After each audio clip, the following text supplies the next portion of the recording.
What up, infidels? This is a Friday episode of the Dangerous Brown podcast. I was deciding what to do today, and because I didn't want to talk about the week or whatever, because that's what I do on Wednesdays. And I didn't read the Bible, didn't read the next verses. Plus, we did I think 2 weeks of that in a row, or 2 weeks of that pretty close together. Didn't read anything about Lyndon B. Johnson. Maybe I'll do Lyndon B. Johnson next week. You'll definitely get a presidential dick energy within the next couple weeks for sure. It's time for that. But today, this might be a quick one. I'm just gonna go over some really just good historical comebacks. I talked about this live on my on Tea Time. If you follow me on TikTok, I do a Tea Time live, and at 4:00 California time, pretty much every day. And yeah, it's just Sorry, I got a text that I have to look at here. This is interesting. All right. Sorry.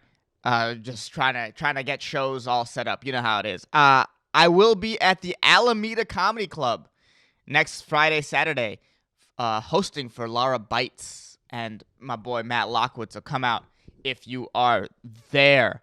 Okay. Anyways, what did I want to talk about? Historical comebacks. Yes. So we were talking on one of my TikTok lives about really like funny and good like historical comebacks and really just good responses to insults. And so I decided to look a few up and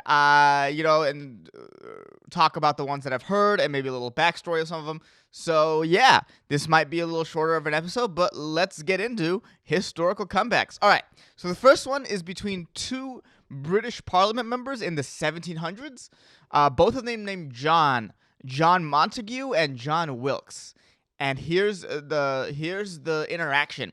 So you have Montagu talking and Wilkes responding. Montagu says, "Sire, I don't know whether you will die on the gallows or of the pox."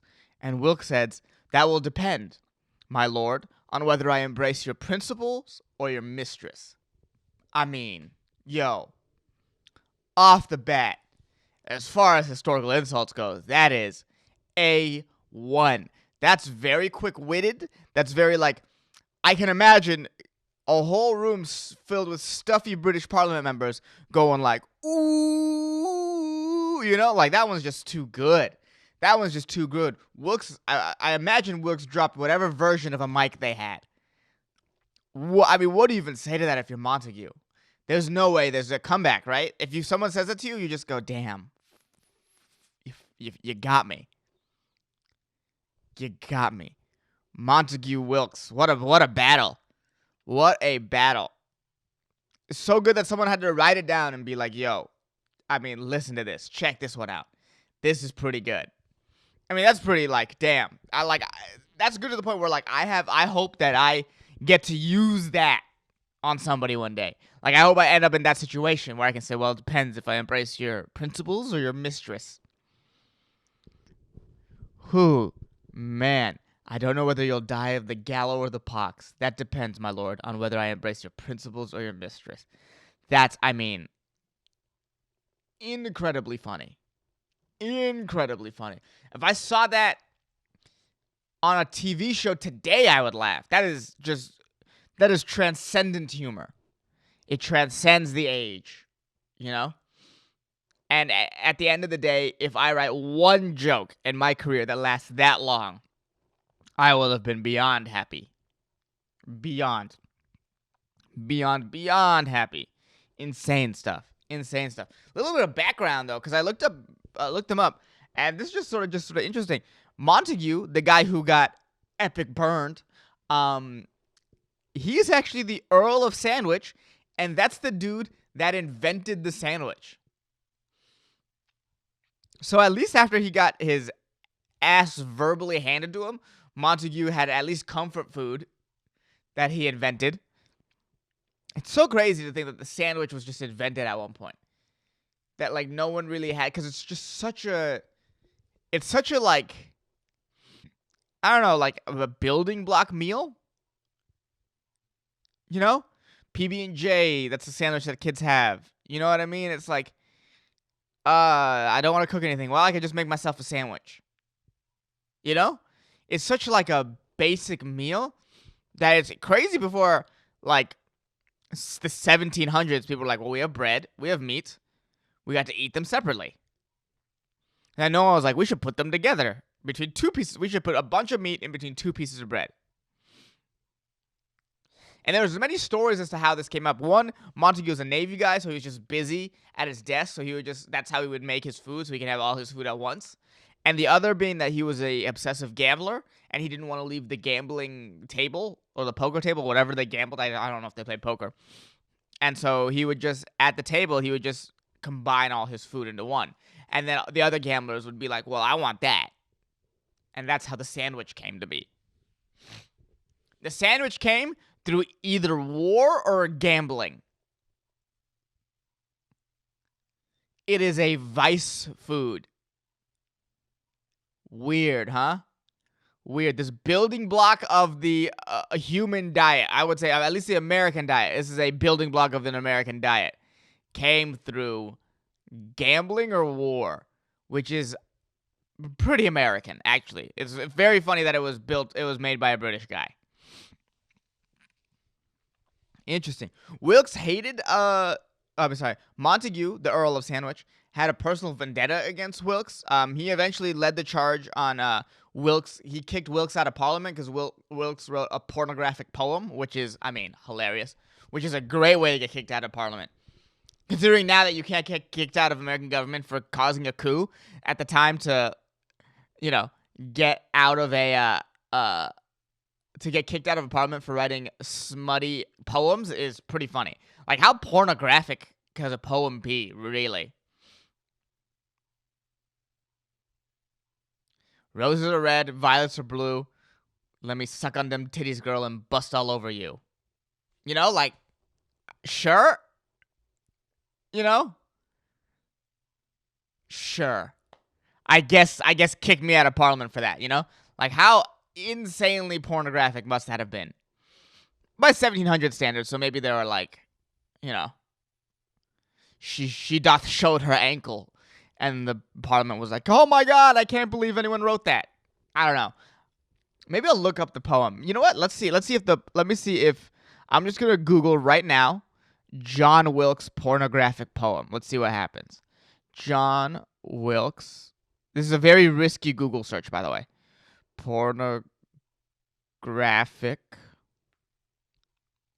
poem. Let's see. John Wilkes expelled for British Parliament. Yes. Pornographic writing. Let's see if they have it. No, I don't think they have it. Dang. He wrote a lot about sort of sexual things. John Wilkes' closet, hetero privacy, and the annotation of desire. Yeah. Wilkes' essay on women. So they don't, just a quick search, and I couldn't find it. But that's a very great way to get kicked out of Parliament. And Montague led the charge against Wilkes. But Montague hated him because they used to be part of this like hoity-toity aristocratic club called the Hellfire Club, and they were holding a seance there. And apparently, Wilkes embarrassed Montague at a seance, which is crazy. God. We think our politicians are crazy now for going to Cancun. Can you imagine how we'd react if they were holding weekly seances? 1700s was a wild time.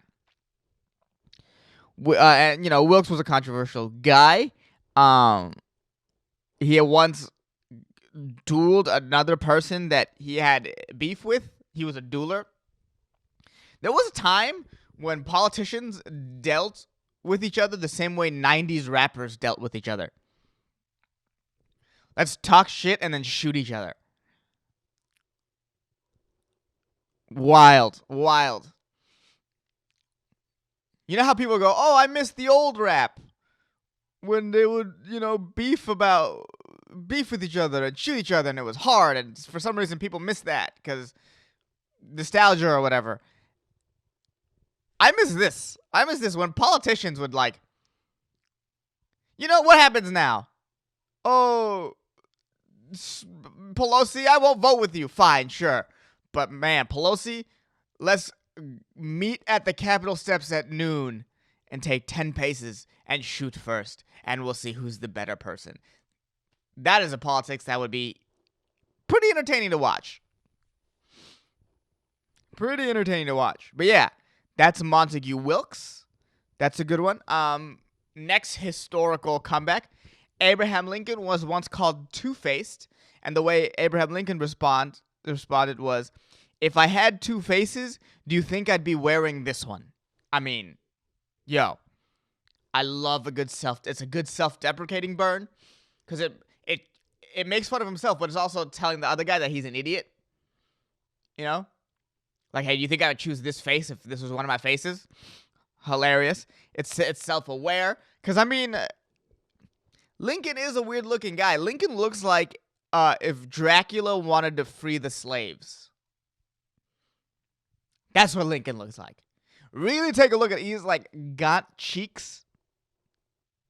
His like they're like really in his face. They really dip it. It's like it is genuinely funny he freed the slaves when his cheeks are the sunken place. I mean, really take a look at him and be like, damn. I mean, I heard he was depressed a lot of his life. I mean, if his face is an indication, then that makes 100% sense. His face is literally depressed. Literally depressed. You know, but he fired back. I kind of wanted to say, you know, damn, shots fired, but I don't think that's the appropriate thing to say with Lincoln.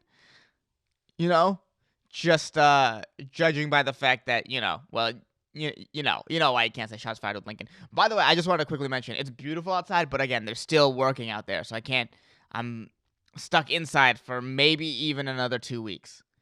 This is very it sucks very hard. I'll say that. I like the outside vibe, because then I could be yelling about Abraham Lincoln outside. You know, where Abraham Lincoln deserves to be yelled about. Yeah. Called Two-Face, dude. And he says, if I had two faces, do you think I'd be wearing this one? That is so good. That's so good. I did spend 10 minutes on the sandwich people, so I was like, maybe I should spend more time on Abraham Lincoln. But I mean, what more is it to say? What more is there to say? All right. Number 3. Philip II to the Spartans. This is where the next historical comeback comes from. For those of you who don't know, Philip II is Alexander the Great's dad. He was poised to become a great ruler, just like Alexander. Well, Alexander sort of took the reins from his dad and kept it going. So at the time, Philip was assassinated, they, you know, there's a lot of intrigue behind that. There's a lot of people who think Alexander and his mom were behind the assassination. There's a very interesting sort of look. Hardcore History has a very sort of interesting podcast look at Alexander's mom and how powerful she was, and they talk about Macedon at the time, Macedonia, where Alexander is from, being a very like mob-like place, and the ruling class was sort of built and worked like a mafia, a sort of modern-day mafia. And if that is true, if that is the case, then there is a distinct possibility that Alexander and his mom had a role to play in his dad's death. But his dad at the time was a great conqueror. He was planning to invade, at that point, the Achaemenid Persian Empire, which is a very powerful empire. If you've watched 300, that is the ones that fight the Spartans. They are an immensely powerful empire, and to take them on, and I believe Alexander is the one, I could be wrong about this, who leads to their downfall. I think that is a great feat of the time, especially from this sort of small city-state in Greece, this Macedonia, which I don't think played a huge role. You know, like I said, I don't know. I offer you more opinions than facts on this podcast. But before Philip, I don't think it played a huge role on the global scene, and then all of a sudden it explodes.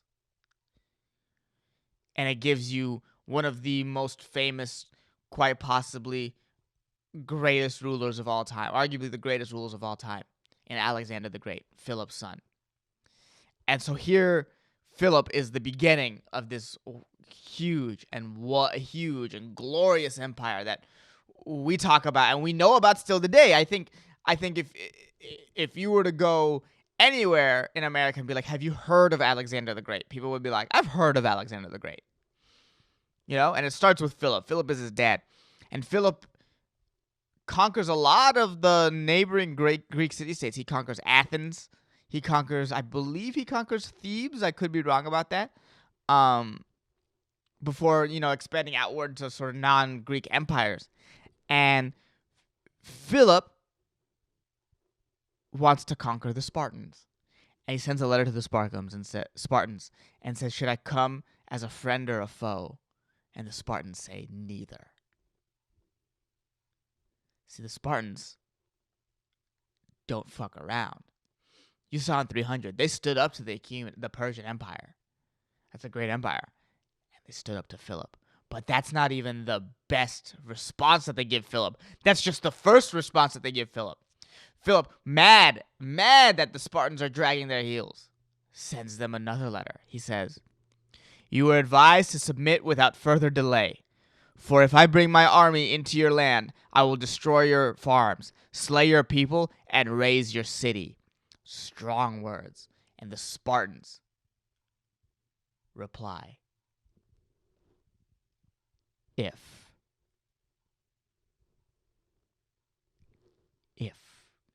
One word reply to one of the greatest conquerors in all of history up until that point. If you bring your army into our land. If. One of the strongest responses to a challenge I have ever heard in my life. Dude, if that's not even bars, dude. That's bar. Straight up bar. That's all they needed to tell Philip what's what. If. And then Macedonia grows and grows and becomes this empire under Philip. It becomes an even bigger empire under Alexander the Great. And they never took Sparta. They never took Sparta.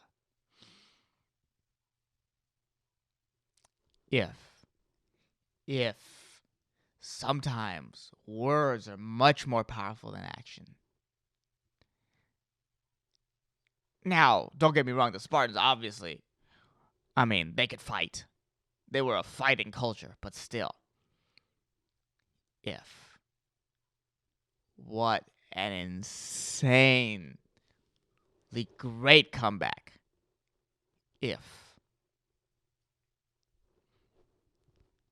I'll say it one more time. You are advised to submit without further delay. For if I bring my army into your land, I will destroy your farms, slay your people, and raze your city. If you do. If you have the stones, if you even have the stones to try to come here, you might get it done. That's the thing that makes it scary. They're saying, maybe you will. That level of confidence. There's no bravado. There's no putting on airs. It'll never happen. We Spartans are strong. If you have the stones, maybe you do. That level is even scary. When you're in an argument with a guy and that level, someone takes that tone with you, that's a very scary tone. And to take that tone with a powerful empire is baller.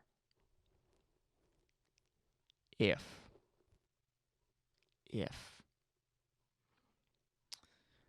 Man, oh man. Talk about all-time great comeback. In fact, hearing that comeback made me want to do this episode of just like, let me find other sort of cool historical comebacks. And I have some. I don't have a lot. So that I might be doing more of these later. The more I find. But that was a big like, oh, that's why I wanna do this episode, because I found this. Um, let's see. There's some other ones. The big ones I wanted to like. Let me go over the Churchill ones, because in the what's it called? Let me see. I gotta get it I have it on my phone. I could write that. You was gonna write them all down, but um it's too much. The Churchill ones were too much, so I took a picture of them, so I had them.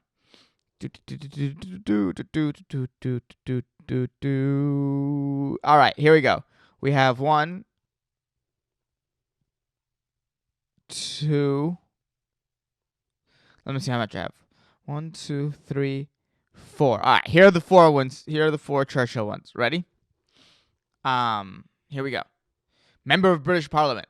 Mr. Churchill, you fall asleep while I'm speaking? Churchill, no, it is purely voluntary. I mean, yo. Come on. This is why he's a great leader. I know nothing about his politics. I know nothing about what he did in Britain, but I just know, dude, you come up with these snappy sort of insults on the fly. Hilarious.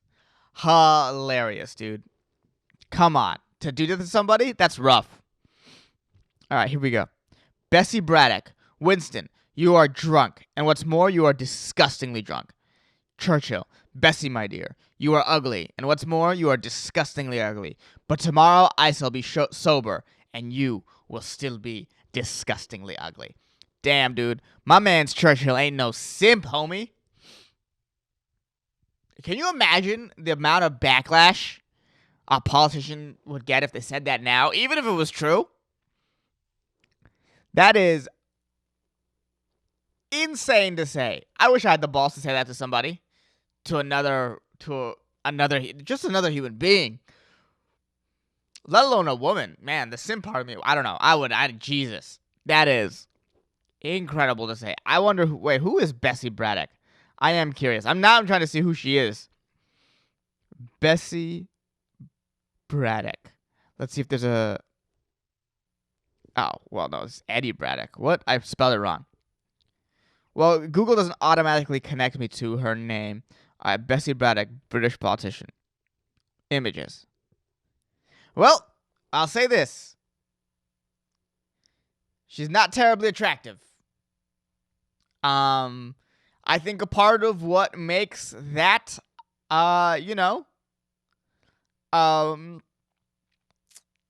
insult so funny is that, damn, it's true. Damn. I would say go ahead. Maybe I'll put up a picture of Bessie Braddock on the thing. It depends. I have a lot of work to do today, so I might not be able to edit it the way I want to. But I'll try. Maybe I'll give it a shot. Here. Let's see. What else? What else is going on here? Where'd it go? Where'd my Churchill ones go? Damn, I gotta find it again. Because I looked up Bessie Braddock. All right. So that was the second one. Let's keep it going. Lady Nancy Astor. Winston, if you were my husband, I'd put poison in your coffee. Churchill. Nancy, if you were my wife, I'd drink it. That's one of the more. I mean, they're all very famous. That one was my favorite one. That I heard that when I was a kid, and I was like, bro, how is someone that quick witted? How? Insanity. Shaw says to Winston, have you reserved 2 tickets for opening night? Come and bring a friend if you have one. Churchill, impossible to come to the first night. We'll come to the second one if you have one. Beautiful. Churchill is so freaking funny, dude. So freaking funny. How do you even think of stuff like that? How do you even think of stuff like that off the top of your head? I'm a comic. I do this professionally. I did it professionally. Now I'm sort of reeling due to COVID, but so good. Churchill is up there as like one of the kings of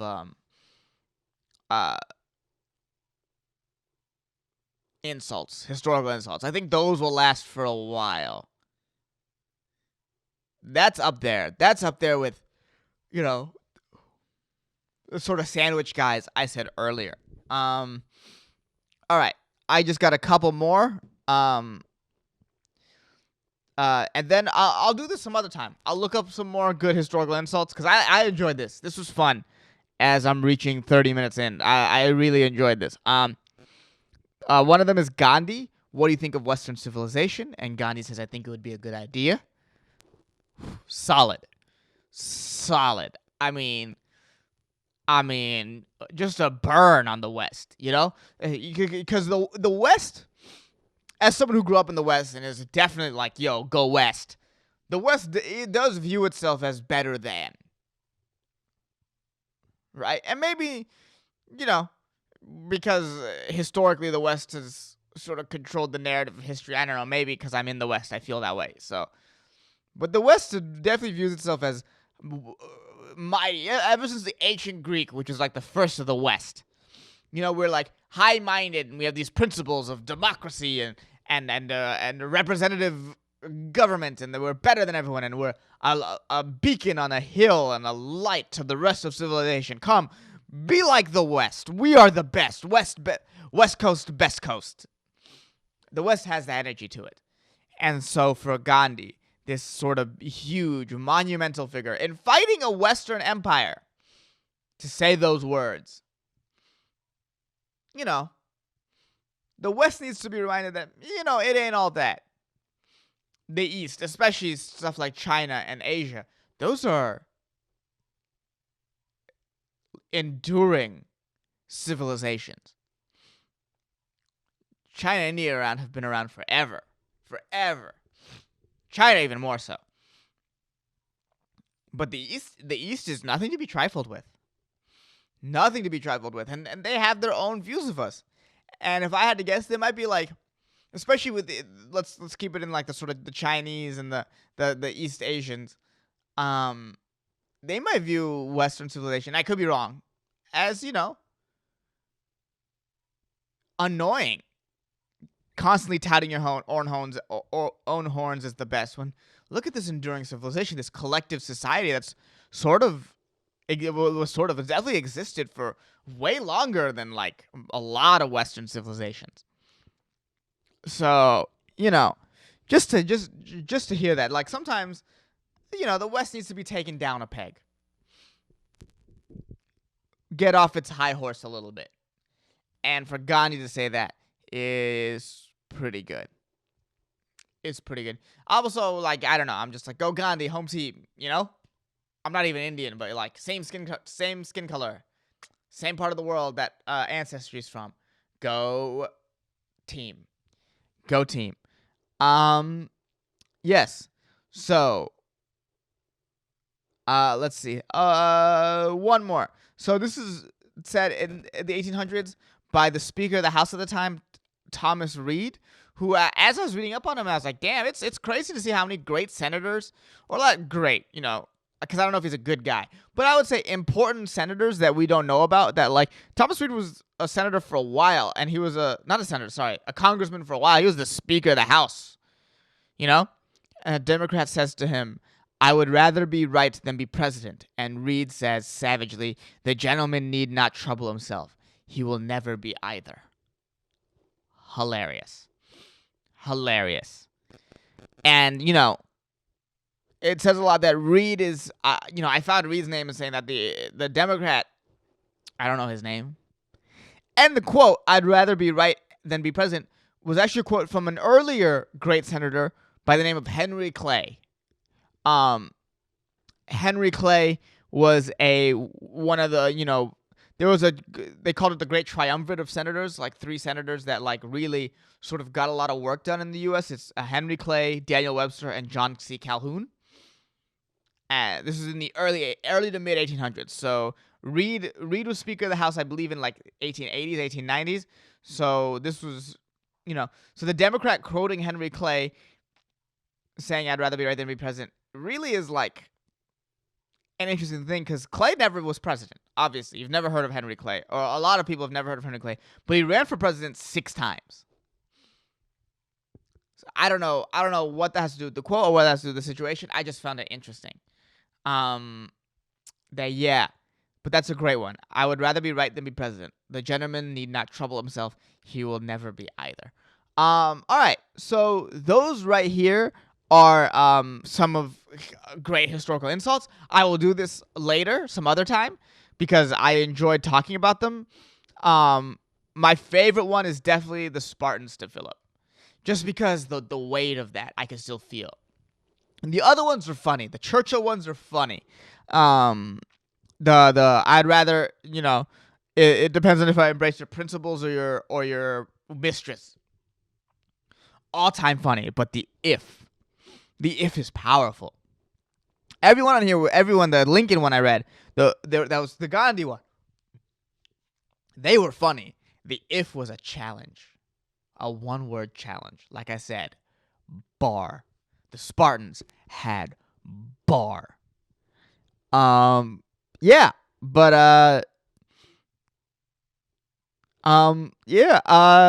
guys, this will be a short one, a 30-minute one.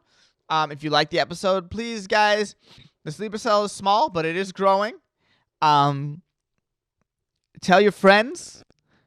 Join the Discord. Join the lives. Donate to Wikipedia. We're at $105 donation-wise.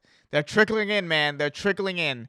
This is, I can't believe it's happening. You guys, honestly, infidels, you guys are the best. Wednesday, we'll talk about the news, all the stuff that happened. My mom asked me to talk about Tiger Woods. I'll wait until Wednesday. So we have that. So the Wednesday episode, look forward to seeing you guys there. I hope you guys liked the historical insults episode. If not, we'll be back to other stuff, more regular stuff next week. I think we'll probably do the Bible next week because I want to get through it a little bit faster. We might do Lyndon B. Johnson. That's what's to look forward to, unless something pops up and we have to talk about something, some breaking news. But you know what it is. You know how it is. Infidels, I love you guys. See you Wednesday for sure. Later, guys.